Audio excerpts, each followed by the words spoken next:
Viele von uns werden regelmäßig im Leben ausgebremst. Und der Grund dafür sind meistens wir selbst.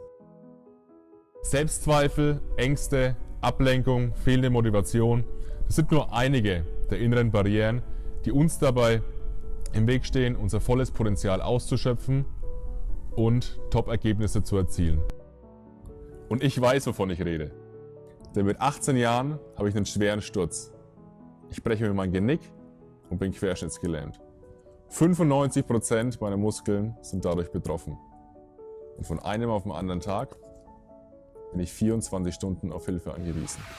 Und meine inneren Barrieren waren nie größer. Es dauert Jahre, bis ich endlich lerne, mein Handicap zu akzeptieren und ein Mindset entwickle, das mir dabei hilft, diese inneren Barrieren endlich zu überwinden.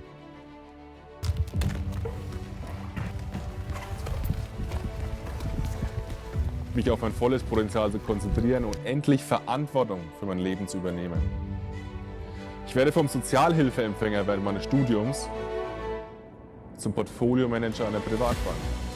Im Rollstuhl-Rugby werde ich zum Bundesligaspieler.